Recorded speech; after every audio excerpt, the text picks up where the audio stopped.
Tariffs aside, President Trump had earlier scrapped diversity, equity, and inclusion programs in the U.S., a development that has had a chilling effect on environmental, social, and governance, or ESG, initiatives. In the Philippines, the Securities and Exchange Commission recently mandated the sustainability reporting by 2026, ensuring compliance with the International Sustainability Standards Bureau.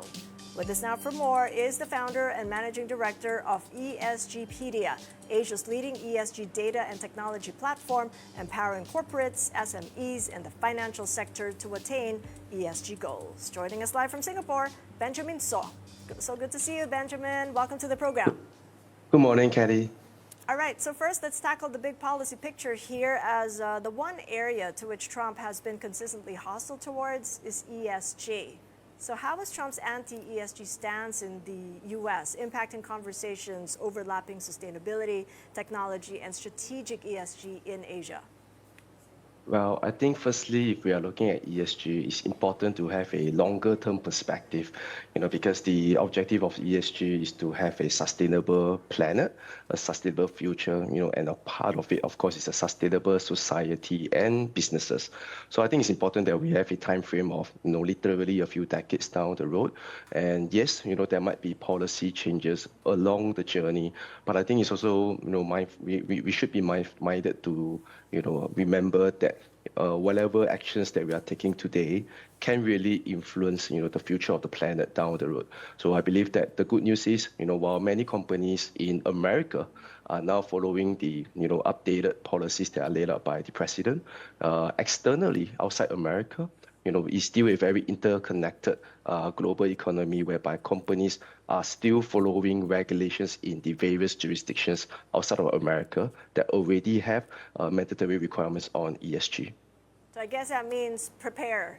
That's the advice for the corporates, because here in the Philippines, the SEC had already placed publicly listed firms on the clock on sustainability reporting. So to those that have yet to do so, what should companies do in the Philippines, big and small, to prepare for 2026? Absolutely, you're right in the sense that the SEC actually mandated sustainability reporting from 2026 for the listed companies. So they will follow a very standard format, whereby it is according to an international standard. It's rather prescriptive. There are already certain guidelines and tools made available by the SEC. Besides that, their suppliers or the supply chain would be the smaller companies that sell to them, for example. They would also be requested, by the larger companies to provide certain data to fulfill the sustainability reporting requirements of the listed companies. So in other words, all of them need to start preparing. There are certain set of standards and tools out there in the market. We are also providing some of these that will enable companies, both large and small, to be able to keep up with these regulations. It brings us to greenwashing, because with the increased disclosure, there's going to be a higher risk of greenwashing. So how can business and regulators manage that risk? Or when a company makes an environmental claim about something that it's doing that is intended to promote a sense of impact, but that at best is misleading or at worst does not exist? So I think that's where the clearer regulations actually do help.